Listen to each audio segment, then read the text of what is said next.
quand on parle la même langue, on pense qu'on se comprend. Souvent, on se comprend pas très bien parce qu'on communique assez mal. Mais l'intérêt finalement de travailler dans une autre langue, c'est qu'on fait constamment l'effort d'être sûr qu'on se comprend bien. Et ce qui est important aussi pour moi, c'est d'être sûr que tout le monde autour de la table puisse s'exprimer. Hello, bienvenue sur le podcast des Leaders sans frontières, le podcast où nous partons à la rencontre des meilleures pratiques managériales et entrepreneuriales, inspirées des différences culturelles et de l'international. Je m'appelle Paul Tressens et vis au Vietnam depuis 2022. En créant ce podcast, mon ambition est de vous aider à élargir votre champ des possibles et appliquer des méthodes venues d'ailleurs dans votre quotidien. Je vous souhaite un bon voyage avec notre invité pour un nouvel épisode des Leaders sans frontières. Bonne écoute! Bonjour Jacqueline, bienvenue dans le podcast des Leaders sans frontières. Je te remercie d'avoir accepté mon invitation. Bonjour Paul, avec grand plaisir. Ce que je te laisse faire pour commencer cet épisode, ce nouvel épisode des Leaders sans frontières, c'est te présenter, me raconter ton parcours, résumer ton parcours, on va dire, en 2 minutes et m'expliquer tes fonctions actuelles. Ok, pas de souci. Eh ben, écoute, moi j'ai grandi à Annecy, une des plus belles villes de France, en toute objectivité bien sûr. Et plutôt dans une ambiance de bourgeoisie provinciale. À ce moment-là, jamais j'aurais imaginé ni faire du business, puisque mes parents sont plutôt professeurs ingénieurs, et encore moins quitter mon pays. Je suis quand même montée à Paris pour faire une école de commerce. J'ai fait des stages étudiants chez Air France. J'étais hôtesse de l'air sur long courrier. J'ai même pris le Concorde. Et ça m'a donné sans doute le goût du voyage et de l'international. Et puis, mon premier job, c'était ingénieur commercial chez IBM à Paris. C'est là que j'ai connu Ernest, qui est devenu mon mari, qui lui est d'origine vietnamienne. Et après quelques années encore chez Econocom, donc dans le financement de matériel informatique, j'ai plongé dans le monde de l'assurance un peu par hasard. Et j'ai adoré. Voilà, d'un pays à l'autre, je suis arrivée jusqu'à construire, comme on dit ici, mon C-suite level. Et aujourd'hui, je vis à New York depuis 25 ans maintenant. Je dirige une insurtech qui s'appelle Maptix, comme mapping et analytics, qui est très focusée, je m'excuse de mon franglais, sur les risques climatiques, donc très d'actualité. Et j'ai 2 filles, Nina et Lola, qui vivent également à New York. J'en ai une qui est médecin et l'autre qui est consultant chez eux. Voilà. Super, parfait. On va revenir sur l'aventure entrepreneuriale que tu as montée. Du coup, tu parles de ton mari avec Ernest. Je crois que vous avez cofondé cette entreprise. Est-ce que tu peux m'en dire un peu plus avant sur l'histoire de ton expatriation? Alors, tu parlais de ces premiers vols en Concorde en tant qu'hôtesse de l'air qui t'ont donné ce goût de l'international. Qu'est-ce qui fait que tu passes de Annecy, Paris, un environnement français et finalement que quelques petits voyages pour le travail, pour les stages, chez Air France, à vraiment le choix de partir s'expatrier? Quelle est l'histoire de ton expatriation? C'est un piège finalement. On est parti pour 2 ans. Et moi, dans ma tête, c'était vraiment pour 2 ans. C'était un assignment de 2 ans. D'accord. Peut-être 3 ans. Voilà. Donc, j'ai quitté mon job à Paris et j'ai dit à mon boss, un garçon extraordinaire, écoute, je reviens dans 2 ans. Je pense qu'il n'y a pas cru, mais moi, franchement, j'y croyais. Et on est arrivé à New York. C'est vrai que c'était complètement différent. C'était très sympa. Une grande maison, un peu à la campagne, à l'extérieur de New York, puisqu'Ernest travaillait au siège. Il a eu donc une opportunité au siège d'IBM. D'accord. Qui est à l'extérieur de New York, dans la campagne, dans le Westchester. C'est très joli. Et écoute, voilà. Donc j'ai pas trop. Ça a été très difficile pour moi, si tu veux, d'être tout d'un coup de qui j'étais à la femme de, la mère de. Donc j'ai trouvé des activités. Je suis allée à Columbia faire des cours de marketing pour apprendre quelque chose de nouveau et perfectionner mon anglais, parce que c'est quand même que ma 3e langue, parce que j'ai appris l'allemand à l'école. Et puis je me suis occupée de mes filles, et puis elles étaient petites, elles avaient 3-5 ans. Et puis je me suis remis au piano. Ça, c'était très sympa. Donc j'étais quand même assez occupée, on va dire. J'ai connu des gens extraordinaires, beaucoup travaillé avec un concertiste russe. Et puis on a décidé de rester. En fait, le 11 septembre 2001, donc une date quand même dont on se rappellera tous, Tout à à fait. 8 heures du matin, donc le monde ne change. Ernest a signé son contrat pour devenir employé local. Et puis après, on a donc obtenu une green card avec le support d'IBM. Et je me suis dit, bah maintenant, il faut que je me remette au travail. Ce qui a beaucoup plu à mes filles parce que je pense qu'elles elles en avaient un peu marre de m'avoir sur le dos. Je suis un peu intense et ben j'ai repris ma carrière from scratch, hein, comme on dit ici. Ouais. Voilà, donc j'ai travaillé dur. J'ai pris le train tous les matins à 6h13 précisément pour aller jusqu'à Wall Street dans une compagnie de courtage d'assurance qui m'a donné ma chance. Oui. J'étais au premier rang du cubicle, comme on dit ici. Donc vraiment avec les débutants. Et puis en 4 ans, je suis passée au bureau d'angle, managing director. J'ai eu une chance incroyable d'avoir un accent un peu français et qui m'a beaucoup servi puisqu'on m'a mis naturellement à l'international. Et naturellement, j'avais les plus gros clients de la compagnie. Donc c'était super intéressant. J'ai appris énormément à vitesse grand V. Et quand tu reviens du coup dans cette, quand tu relances ta carrière, toi, tu as déjà ce bagage en assurance. Pourquoi est-ce que tu dois repartir, en bas comme tu le dis, de l'échelle? Tu as pas trouvé une passerelle entre, l'Europe et l'Amérique du Nord? Alors, quand je suis arrivée, en fait, j'avais trouvé un job dans un des plus gros, enfin le plus gros courtier international qui s'appelle Marsh McLennan, justement par des contacts de France. Mmh. Mais le problème était le visa. Hein, aux États-Unis, comme tu le sais, il y a un gros souci de visa, donc il me Oui. fallait un visa H1B. Et le quota était atteint pour les Français, donc je pouvais pas du tout avoir un visa. Et donc, pour des raisons de visa, je n'ai pas pu accepter cette offre de travail. Et c'est pour ça que j'ai fait donc d'autres activités extérieures et pas tout autant passionnantes, tout aussi passionnantes.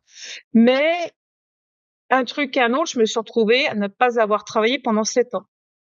Alors j'ai fait beaucoup d'autres choses, j'ai pris des cours de risk management, etc. Je me suis vraiment préparée à retrouver du travail.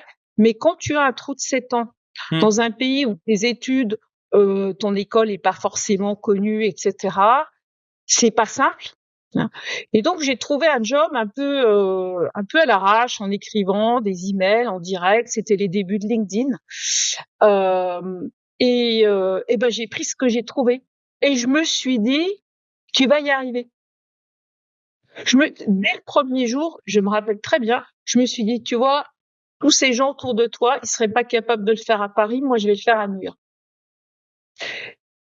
Et ici, il y a pas de souci d'âge, tout est sur la performance. Donc du moment que tu délivres, Mmh. eh ben, il y a pas un tracé particulier sur il faut tant de temps pour avoir tel poste, et cetera. Moi, j'étais un ovni là-bas, j'étais la seule française, j'étais atypique, je leur amenais du business. Donc si tu veux, voilà, tout s'est fait logiquement. Heu Et tout le monde se rappelle de moi. J'ai eu des relations extraordinaires, mais si tu veux, j'étais vraiment un ovni, voilà. Et pour moi, c'était aussi très curieux. Mon premier jour, je lis un contrat d'assurance et je vois les initiales ROW. Et donc je demande à quelqu'un qu'est-ce que ça veut dire. Elle me dit Rest of the world. Ça te remet en place. Tu vois d'où Mmh. tu viens, hein. Je pars. Donc moi, je venais du rest of the world, qui est pour eux un espèce de bucket, tout ce qui n'est pas nord-américain. Et finalement, ça m'a énormément servi. Quelles ont été les grandes différences culturelles qui, t'ont interpellé en arrivant? Parce que tu connaissais l'environnement parisien des assurances et Ouais. là, tu t'arrêtes pendant 7 ans comme tu l'as expliqué et tu redémarres from scratch, aux Ouais. États-Unis. Il y a aussi les cultures, au sens différences culturelles et culture d'entreprise. Qu'est-ce qui t'interpelle, en redémarrant, Ouais. aux États-Unis? Oh, plein de choses. Bon, déjà, j'avais eu quelques différences culturelles euh, à, comment dire, j'étais confrontée dès le fait que je me suis mariée avec quelqu'un qui était né au Vietnam et qui avait une maman que j'adore, chinoise, vietnamienne. Donc là, j'ai appris la communication avec les contours.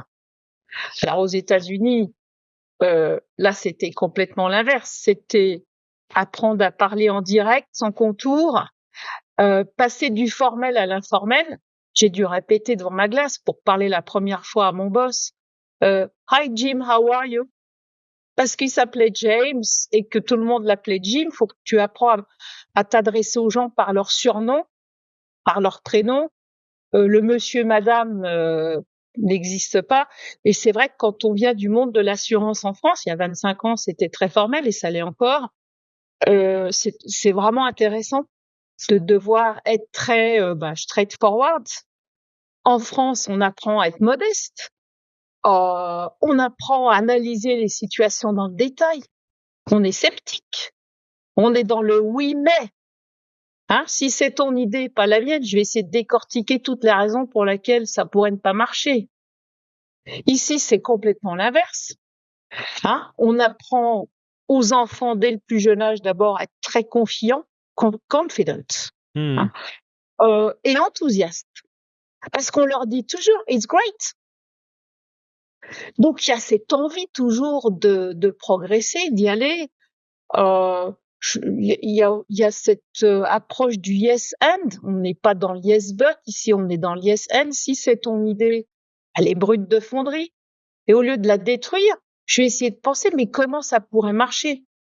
Donc, c'est exactement comme ça que ça se passe ici. Et en fait, on y va, on essaye. C'est normal de se tromper. Ça s'appelle lesson learned. J'allais dire, c'est même pas normal de pas se tromper ici. C'est normal. Tu peux pas le faire bien du premier coup. Et donc, on construit par itération. Si au bout d'un moment, finalement, ça marche quand même pas terrible, on repart autrement. C'est complètement accepté. C'est vraiment ce qui m'a le plus marqué, Paul, et j'ai adoré. Cette ouverture d'esprit. Puis bien sûr, tout est démesuré. Tout est démesuré. Depuis la taille d'un berlingot de lait, la taille des voitures, la taille des maisons, la taille du pays. Dans un état ici, tu peux conduire sur 800 kilomètres, tu es toujours dans le même état. Pour aller de San Diego à San Francisco, en Californie, tu prends l'avion. Donc, tout est démesuré. C'est un énorme changement par rapport à la France. On a du mal Tout à fait. À l'imaginer. Et en même temps, tout est très une ambiance bon enfant, informelle, les gens sont gentils. On se parle dans le métro, ça m'a changé, c'est quand même incroyable. À Paris, si quelqu'un me parle dans le métro, je regarde mon sac à main au cas où ils sont en train peut-être... tu vois, c'est pas normal. Du moins, ça l'était il y a 25 ans. Et puis après, bien sûr, aller au Portugal, un autre changement. Oui, parce que tu as fait New York et on n'en a pas parlé encore, mais ta carrière a également switché des États-Unis au Portugal, où là, il y a toute cette culture entre le Portugal et le Brésil. Est-ce que tu peux me raconter, parce que en fait, tu vis à New York et il y a une période de 2012 à 2018 où là, tu es au Portugal, en fait. Voilà, donc la famille est restée à New York. Mais pour accéder à un poste de CEO, donc de PDG, j'ai accepté une opportunité extraordinaire au Portugal. Alors, on a fait une petite discussion en famille et tout le monde était d'accord. Donc, je suis partie toute seule. Donc, j'ai fait des allers-retours régulièrement. Et c'était une période extraordinaire, bien sûr, une période où beaucoup d'entreprises internationales, notamment françaises, investissaient à flot au Portugal. Donc, c'était un grand enthousiasme après la crise, parce qu'en fait, le Portugal a vécu la crise de 2008 des États-Unis plutôt aux environs 2012. Donc, je suis arrivée au moment où on sortait de la crise. Et là, j'ai découvert un pays très différent de ce que j'imaginais.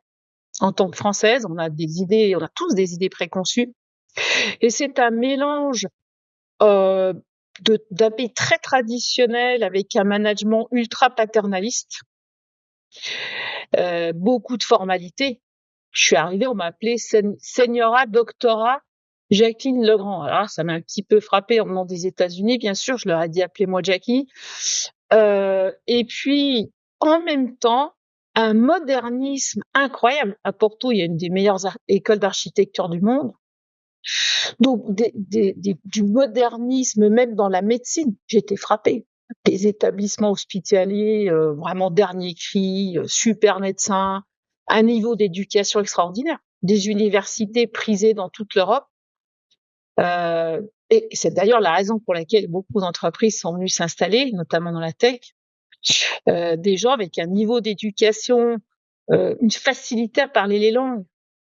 Ça m'a énormément frappée. Donc c'était vraiment un mélange de traditionnel, la famille est très importante et puis en même temps un modernisme, un niveau d'éducation extraordinaire. Puis le Brésil, alors là, le Brésil, c'est génial. Tout finit par bien se passer. Parce que tu travaillais en fait entre le Brésil et le Portugal à ce moment-là. Oui, voilà. Donc j'allais très souvent au Brésil, m'occuper des équipes du Brésil, faire du business au Brésil, qui est très très différent du Portugal à tout point de vue. Il y a que la langue qui se ressemble, mais c'est un pays émergent, donc avec toutes les caractéristiques d'un pays émergent, mais tout finit par bien se passer.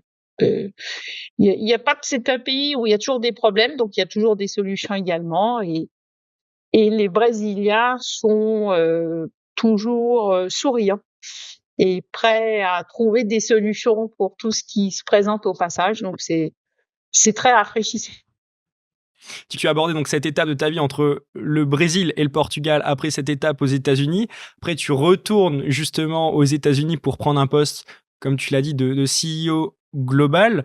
Comment est-ce que tu prends en compte les différences culturelles dans ton management? Parce que on a évoqué tes débuts de carrière où tu découvres le monde de l'assurance américain, new-yorkais, après avoir commencé ta carrière en France, tu montes petit à petit, mais une fois qu'on monte dans une entreprise, il faut s'adapter aux cultures, il faut s'adapter aux hommes, et comment évolue ta posture managériale au fur et à mesure du temps pour justement arriver à ce poste donc de CEO global chez Brokers Link, où là tu gères un peu plus de 100 pays, et jusqu'à maintenant où tu es CEO du coup et cofondatrice de Maptix. Il y a déjà un truc incroyable, c'est plus on prend de l'âge, plus tout devient facile. Tu vois, les Pourquoi? gens. Non, mais c'est vrai, t'as plus de crédibilité. Les gens te regardent avec un regard différent. Hein. Parce que moi, quand j'étais jeune femme, c'était beaucoup plus difficile d'asseoir ma crédibilité. Et t'es plus relax. Je pense vraiment que la communication, c'est fondamental. Dans mon parcours professionnel, à chaque fois que j'ai rencontré des problèmes, il y avait toujours un moment ou un autre un problème de communication qui s'était passé à un moment donné. Donc, en fait, je travaille en anglais avec des gens pour qui l'anglais, comme pour moi, est leur deuxième ou leur troisième langue. Et à partir de là, j'ai toujours fait l'effort d'être sûr que, on se comprend. Donc, on parle avec des mots simples, on reformalise, on reformule, pardon, pour être sûr on a tous bien compris la même chose. On fait beaucoup plus d'efforts. Quand on parle la même langue, on pense qu'on se comprend. Souvent, on se comprend pas très bien parce qu'on communique assez mal. Mais l'intérêt, finalement, de travailler dans une autre langue, c'est qu'on fait constamment l'effort d'être sûr qu'on se comprend bien. Et ce qui est important aussi pour moi, c'est d'être sûr que tout le monde autour de la table puisse s'exprimer. Pour des raisons culturelles, il y a toujours des gens qui, en présence, par exemple, de leurs supérieurs, ne vont pas s'exprimer, auront peur, ou parce qu'ils ont l'impression de pas bien maîtriser la langue. Au Portugal, j'ai fait l'effort d'apprendre le portugais, même si je parlais en anglais, lentement, donc les gens me comprenaient, mais je laissais toujours l'opportunité pour eux de parler en portugais, pour qu'ils puissent s'exprimer. Ce qu'ils avaient à dire, parce que c'est important qu'autour d'une table, tout le monde puisse s'exprimer, se sente en sécurité pour s'exprimer. Parce qu'on apprend tellement des autres, c'est formidable. Quand tu as des gens autour d'une table qui arrivent avec des bagages culturels, professionnels différents, eh ben il y a des flashs qui se passent, il y a des trucs incroyables qui se passent autour d'une table comme ça. Et c'est reconnu, il y a des chiffres qui le disent, c'est que finalement on prend des meilleures décisions parce qu'il y a des perspectives complètement différentes qui arrivent. On n'a pas juste un système de pensée. Le pire, c'est un board ou une table où tout le monde a fait la même école, tout le monde pense pareil. Donc finalement, il y a pas vraiment de challenge. On peut aller droit dans le mur parce que personne n'a vu finalement les petits défauts de côté qui allaient permettre de déceler peut-être un gros problème à venir. Ça, tu as réussi à faire passer ce message-là. Je me dis, un Américain qui travaille à New York avec toi, pour lui, l'anglais, c'est sa langue natale. Comment justement tu arrives à faire comprendre à ton interlocuteur, à l'autre, que, justement, toi, ce n'est pas ta langue natale et qu'il faut qu'il il fasse un effort alors que lui, c'est il est né dans cet environnement-là et pour lui, ce n'est pas à lui de s'adapter, mais à toi de s'adapter. Comment est-ce que tu fais comprendre à ton interlocuteur qu'il faut également qu'il fasse un effort? Alors, moi, dès que j'ouvrais la bouche, tout de suite, les gens, du coup, prêtaient attention à ce que je disais, parce qu'il leur fallait faire un effort pour me comprendre, et ça les faisait sourire. Mmh. Parce que tout de suite, c'est: «Ah mais tu française?» «Ah mais moi je suis allée en France et j'ai vu le Tour de France» et donc tout d'un coup, au contraire, les gens s'intéressaient et écoutaient, se sortaient de leur mobile, parce que là, il fallait qu'ils fassent un effort Mmh. pour me suivre, Oui, tu vois? ça crée Donc un lien. j'amenais une espèce de moment, ça on m'amenait parfois à des meetings un peu tendus chez des clients. Je me rappelle, BlackRock qui est un très, très gros client. Donc tu vois, dans la finance, une grosse banque d'investissement, et à un moment donné, le la personne qui dirigeait, l'équipe, on arrivait, une dizaine de personnes de mon cabinet de courtage, dans la finance à Wall Street. Donc il me fait signe. Il me dit: «Bah, Jacqueline, tu vas nous expliquer comment tu as construit le programme international, pour, la partie, responsabilité professionnelle de BlackRock». Et là, au moment où j'ouvre la bouche, tout le monde se détend.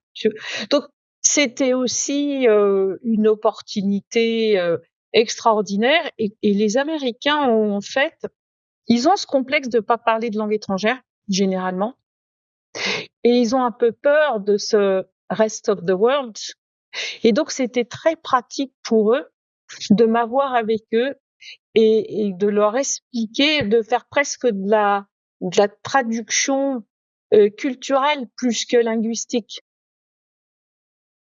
Hein, parce que quand on dit, en fait, ce qui est important dans la vie, c'est pas ce qu'on dit, c'est pourquoi on le dit. Ouais, le Et c'est message là que derrière tu qu'on fait passer. comprends d'où les gens viennent, hein. Mmh. Et là, faut un peu comprendre la culture pour comprendre, hein, why you say what you say. Et ça, c'est fondamental dans la communication. Donc ça demande de l'empathie, ça demande une écoute à 2 dimensions en permanence. Ce que les gens disent, c'est jamais ce qu'ils pensent, enfin, rarement. Et c'est passionnant, hein, enfin moi ça m'a toujours énormément intéressée, heu, finalement dans une carrière, le plus intéressant, c'est les contacts humains. Tout à fait, tout à fait. Et tu fais toute ta carrière dans les assurances, jusqu'à l'aventure, Maptycs, à partir de 2017 où tu cofondes cette entreprise avec, donc ton mari Ernest. Est-ce que tu peux me raconter, l'histoire de cette entreprise? Comme beaucoup de choses dans ma vie, c'est arrivé, par hasard. C'était pas prévu, je me suis jamais réveillée en me disant: «Je vais créer une entreprise, je vais être entrepreneur». Jamais. Heu, En fait, ce qui s'est passé, c'est que quand j'étais encore au Portugal, un de mes gros clients, ex-clients américains, avait gardé contact. Il aimait beaucoup Ernest, et un soir à un dîner, il lui a dit: «Est-ce que tu pourrais construire, un software, géospatial, parce que j'aimerais voir mes sites, industriels, à travers le monde, et cetera». Et en fait, Ernest, à l'époque, avait quitté IBM pour créer sa propre compagnie de software.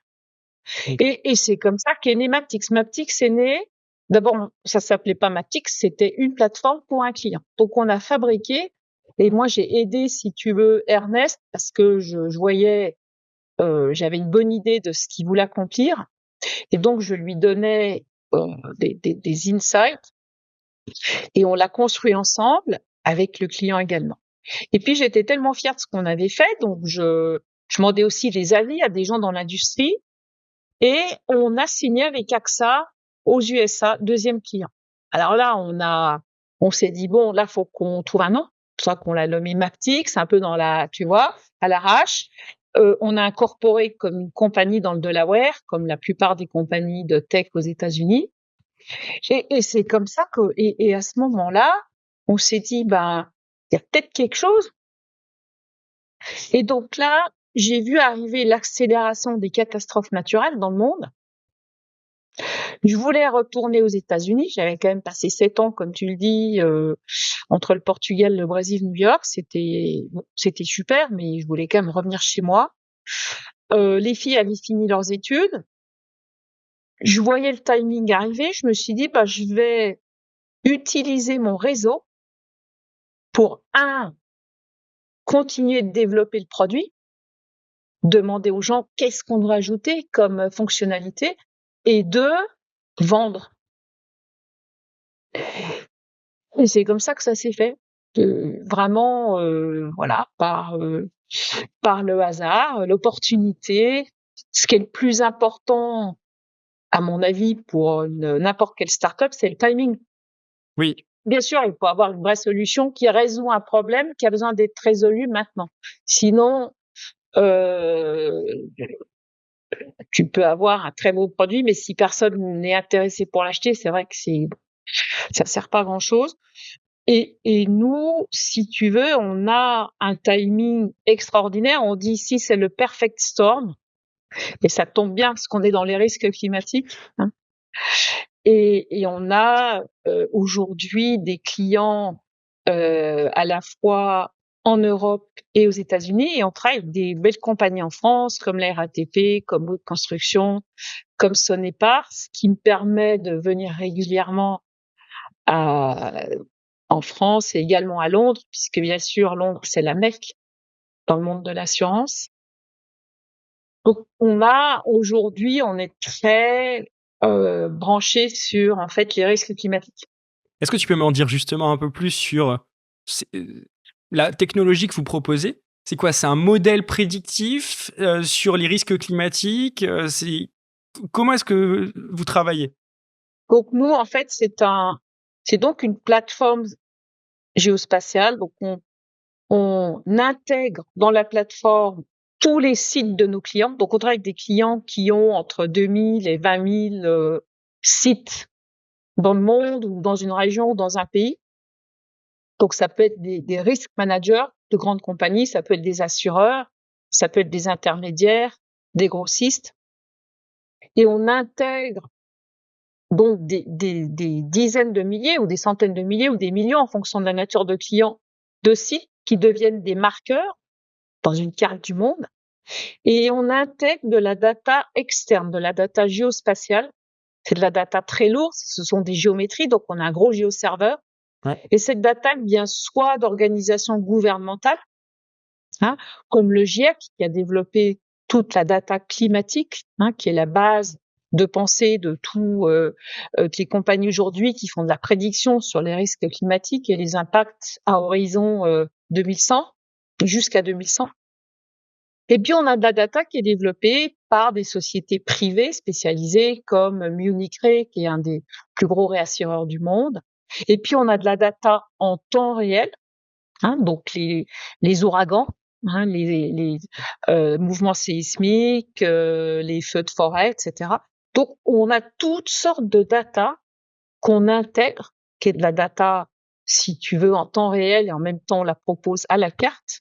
Et nos clients peuvent donc mapper leur portfolio de sites qui sont industriels, commerciaux, par rapport à de la donnée externe pour avoir une meilleure idée de leurs risques demain, en ce moment, parce qu'on a la data en temps réel, et puis dans l'environnement des risques climatiques, quand même très important, de savoir si peut-être ton hôtel va être sous l'eau potentiellement dans 30 ans, ou si la température va augmenter de façon significative parce qu'il va falloir repenser l'isolation, l'énergie utilisée pour la climatisation, etc.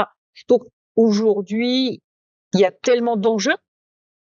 Et puis les gens doivent aussi faire des rapports, du reporting sur leurs risques climatiques. Donc on est en plein, sur la vague. En fait, on surfe sur une vague qui est extraordinaire et qui est passionnante. Super. Oui, donc c'est vraiment donner aux assurances un outil qui leur permet d'analyser en temps réel et de faire aussi du prédictif par rapport aux risques qu'ils prennent pour assurer une parcelle, un site industriel, et cetera. Très clair. Aux assurances et aux assurés, parce que si tu veux, aujourd'hui, il y a 2 risques qui sont au top dans la tête des gens qui soient assurés, assureurs, c'est tout ce qui est cyber et tout ce qui est climat. Et ça va pas s'arrêter. Et si on n'y met pas du sien de partout dans la mitigation, et l'adaptation, plus rien ne sera assurable Mmh. ou pas à des prix économiquement acceptables. Donc aujourd'hui, l'adaptation, la mitigation, c'est fondamental.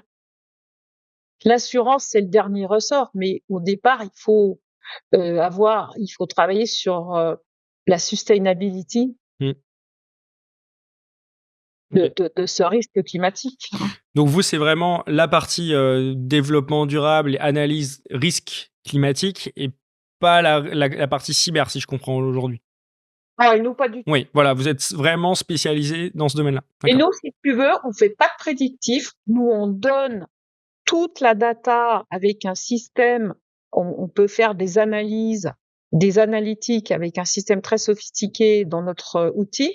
Donc, on donne à nos clients le moyen de faire leurs propres analyses parce que chacun sa religion. D'accord. Oui. Donc, ils ont en fait des algorithmes, on a tout un système de business intelligence qui est intégré dans Maptix. Donc, ils ont la data et les systèmes de calcul pour faire leurs propres prédictions. Voilà. OK. Quelle est ta vision et ton ambition pour cette entreprise? C'est notre bébé, hein, donc on a envie de la voir grandir. On a envie de la voir grandir, bon là, on est en train de développer les ventes parce qu'on est vraiment dans la période ce qu'on appelle de scaling. Mmh mh. Donc on a un super produit, on a une technologie très mature, on a beaucoup investi donc sur le produit. On a investi sur la sécurité, hein, donc on est ce qu'on appelle SOC 2 compliant, qui est très important. C'est un énorme investissement, mais c'est important pour nous. On travaille avec des sociétés quand même assez importantes. Donc maintenant, on est dans les ventes et on explore tout en même temps parce qu'on sait pas. C'est toujours pareil, Paul. C'est ce qui va, on verra ce qui va se présenter de plus intéressant. Donc on explore des partnerships, Oui. on vend. Et on a des ventes quand même, on a un cycle de vente qui est assez long.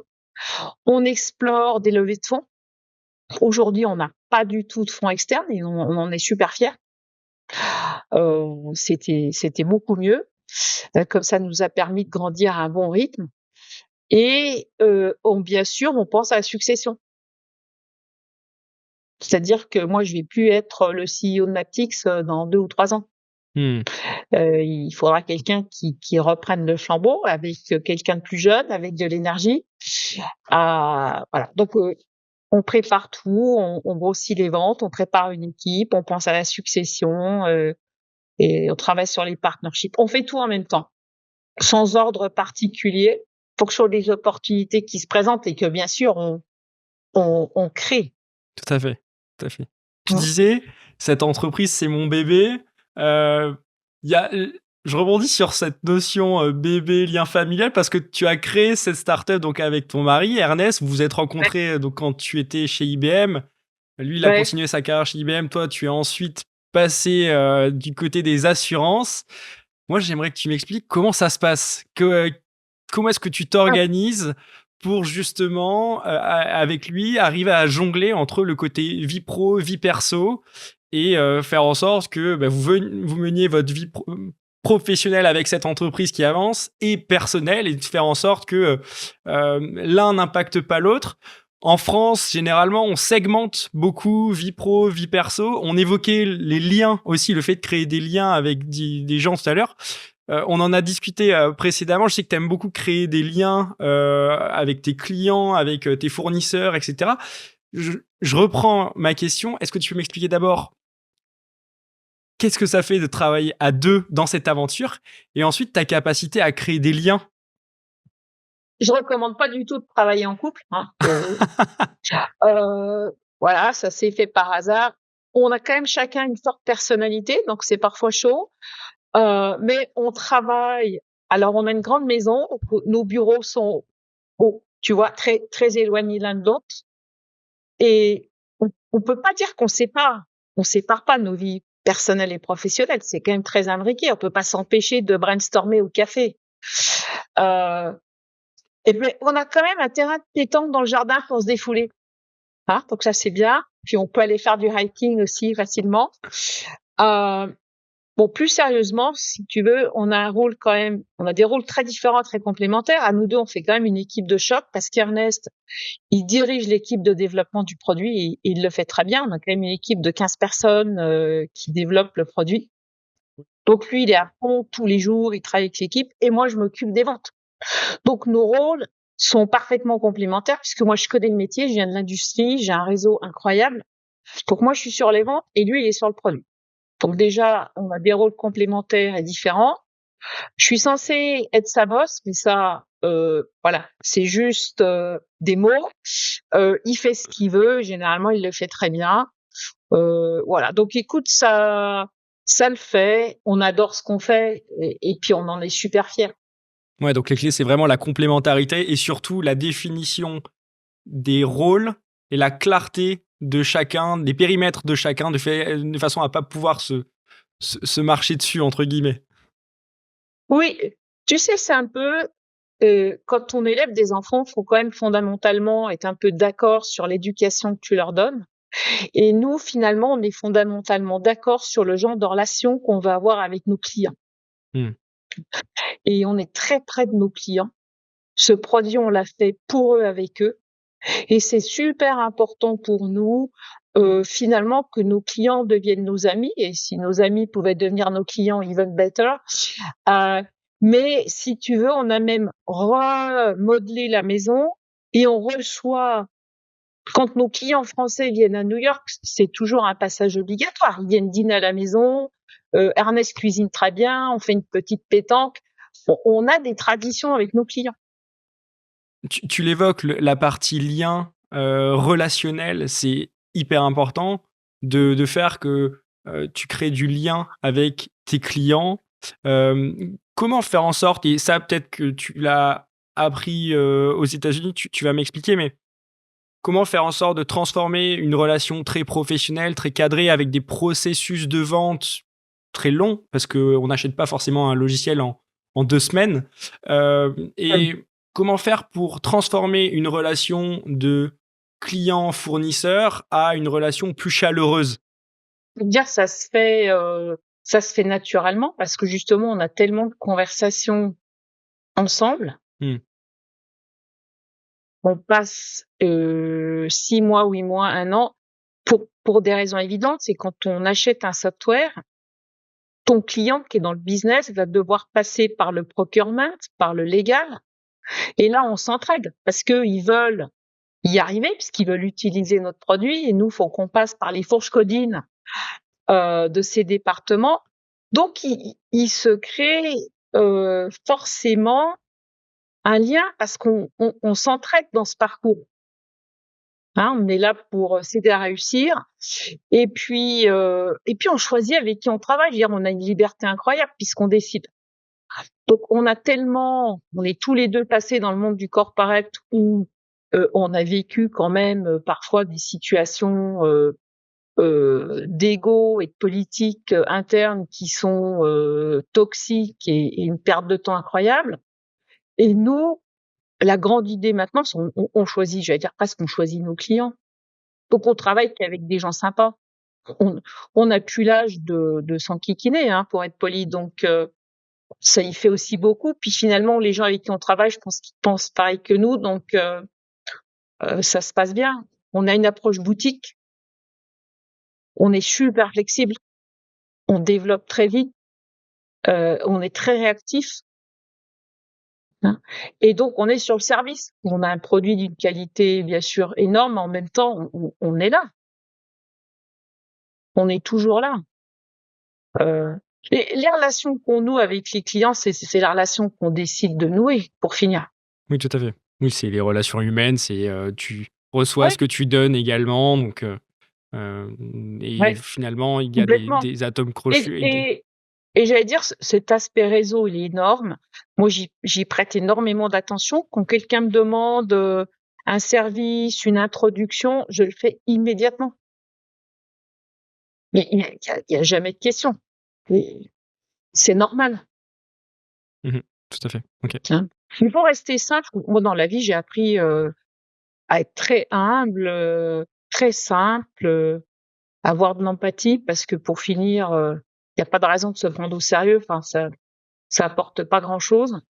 Est-ce que tu peux me raconter, un challenge situationnel, insolite, une anecdote marquante de ta carrière? Alors peut-être, actuellement chez Maptix ou, dans ta carrière passée, au sein des assurances, une demande insolite d'un client, je sais pas, est-ce que tu peux me raconter une anecdote de vie? Par des anecdotes, j'en ai beaucoup, de toutes sortes, bien sûr, en tant que femme évoluant dans un milieu quand même plutôt, masculin dès le départ. J'en ai une qui m'a marquée parce que, ouais, j'étais jeune à l'époque, je travaillais donc dans le monde de l'assurance déjà en France et j'étais, à une réunion chez un client, c'était chez Mercedes à Rocancourt, je me rappelle très, très bien de ça et j'avais envoyé, c'était l'époque, on n'avait pas encore internet, faut se remettre en perspective, donc j'avais envoyé un fax au client la veille. C'était le moyen le plus rapide, c'était un peu plus moderne que le téléx et je demande, donc à cette personne, qui est directeur financier et je lui dis: «Est-ce que vous avez bien reçu mon fax hier soir?»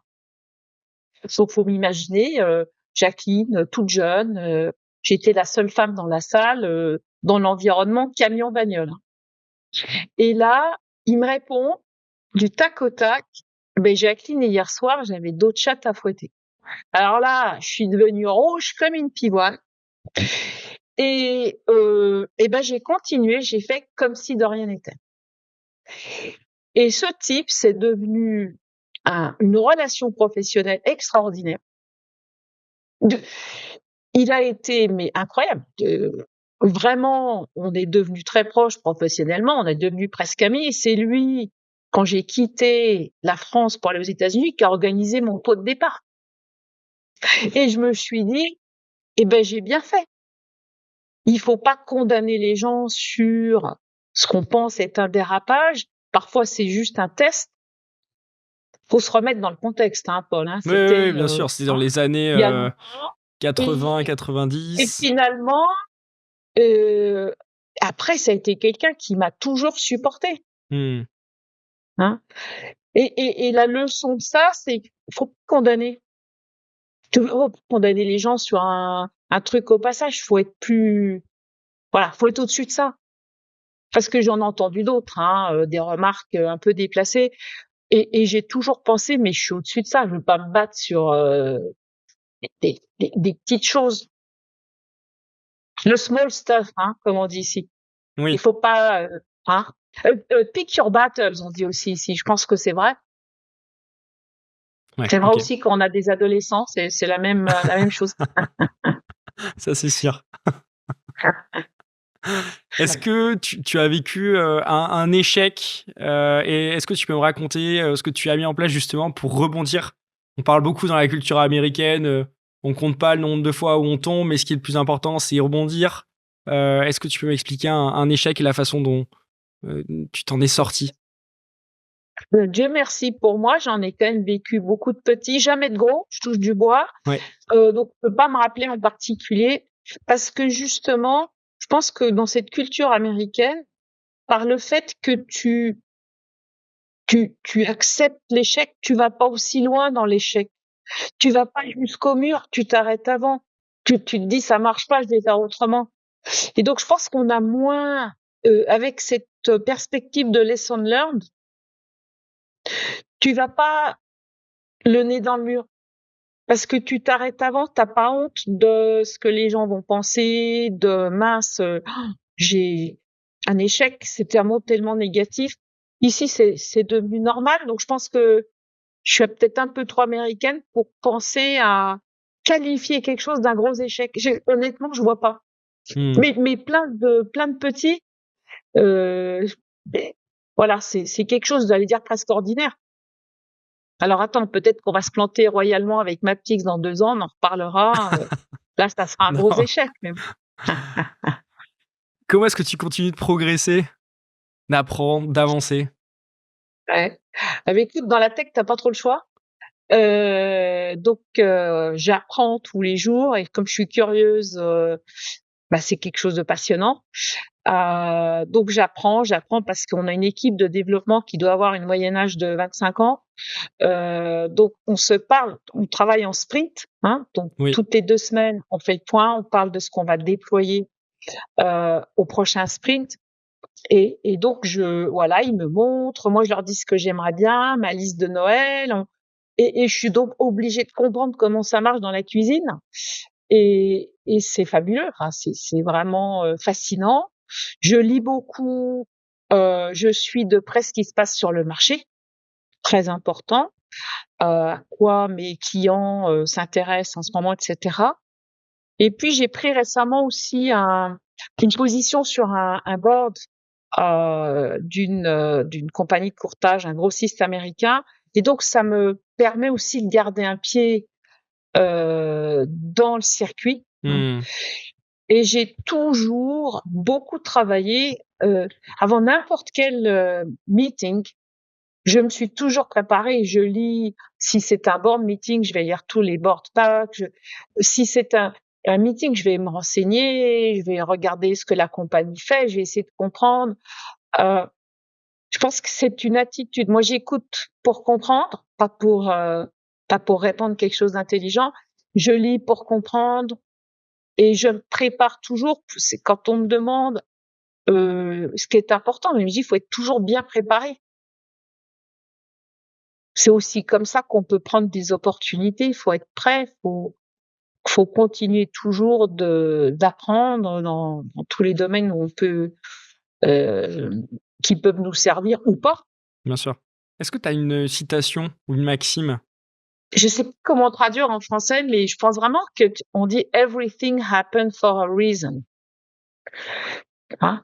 Heu, je pense vraiment et puis aussi j'avais entendu, Nathalie Bala qui a brillamment, remis en route la Redoute, avait dit une fois, je ne sais pas si c'est d'elle ou pas, mais j'avais adoré, elle avait dit: «Pour aller vite, il faut prendre son temps» et ça, je pense que c'est très vrai. Oui et le fait de préparer, que la phase de préparation soit importante et c'est généralement, une bonne préparation qui fait qu'on a toujours l'impression que les gens vont vite, mais on voit peut-être que la phase, apparente de l'iceberg et pas, la partie immergée donc Oui, mais comme on disait, j'ai entendu mes grands-parents dire: «Faut pas mettre la charrue avant les bœufs», c'est un petit peu dans le même esprit, ouais. quel a été le meilleur conseil qu'on t'ait donné dans ta carrière? De pas avoir peur, de prendre les opportunités quand elles se présentent et d'être confiant. Parce que c'est un peu un défaut qu'on a en tant que femme, c'est de se dire quand on te propose quelque chose qui paraît quand même énorme, tu dis: «Mais est-ce que je vais être capable?» Et donc j'ai appris à me raisonner, même si j'avais des doutes, en me disant: «Beh, je vais me débrouiller» et si on me le propose, c'est donc on pense que je suis capable et donc j'ai appris à voilà, les opportunités arrivent, et ben je vais le prendre, je vais me préparer, je vais faire ce qu'il faut pour que ça marche, je vais créer les conditions. Donc c'est vraiment prendre les opportunités parce qu'elles se représentent jamais 2 fois et se présentent jamais au bon moment. Est-ce que tu as un indispensable, un livre de chevet que tu as plaisir à relire, un journal, un podcast que tu suis au quotidien et que tu peux me conseiller? Moi j'aime beaucoup parce que j'aime bien, rester quand même proche de la France. Oui.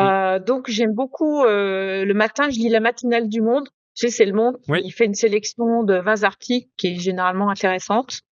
Voilà, donc ça le matin, c'est vraiment ma routine et puis, bon, je relis régulièrement, ça me relaxe, Le Tour du monde en 80 jours de Jules Verne. Je sais pas pourquoi, j'ai toujours bien aimé ce bouquin. Heu et quand je vais en France, alors là, bien sûr, c'est un sandwich jambon beurre avec un petit ballon de vin rouge. Ça, c'est quand même aussi une tradition très importante. Tout à fait. Est-ce que tu peux me recommander, une personne pour un nouvel épisode de ce podcast? Alors oui, je pensais, un ami de longue date qui s'appelle Éric Maison et qui avait créé qui est vraiment un entrepreneur dans le sang, qui avait créé une boîte qui s'appelait Data Lab en France de nettoyage de matériel informatique, Oui. qui l'a vendue et qui a complètement, recréé une boîte dans le même domaine au Canada, à côté de Montréal, au Québec et avec succès. Donc je te mettrai en contact, bien sûr, avec plaisir. Bah, avec plaisir, ouais, pour, échanger sur, la partie nord de l'Amérique du Nord. On a parlé des États-Unis aujourd'hui, Ouais. on échangera avec lui sur le Canada, avec grand plaisir. Où est-ce qu'on peut te suivre ou te contacter, Jacqueline? Ah bah, dans LinkedIn, très facilement, ouais, Jacqueline Legrand, Super, voilà. bah, je mettrai le lien de ton profil dans le descriptif de l'épisode. Merci beaucoup, Jacqueline, pour ton temps. Ça a été un réel plaisir d'échanger, avec toi. Eh ben, même chose. Bonne continuation, comme on dit en France. C'est la fin de cet épisode. J'espère que vous avez passé un bon moment et que vous avez de nouvelles idées pour élargir vos horizons. Si vous avez apprécié cet échange, n'oubliez pas d'ajouter 5 étoiles sur votre plateforme d'écoute préférée ou de vous abonner à la chaîne YouTube. Je vous dis à très vite pour un nouvel épisode des Leaders sans frontières. Au revoir.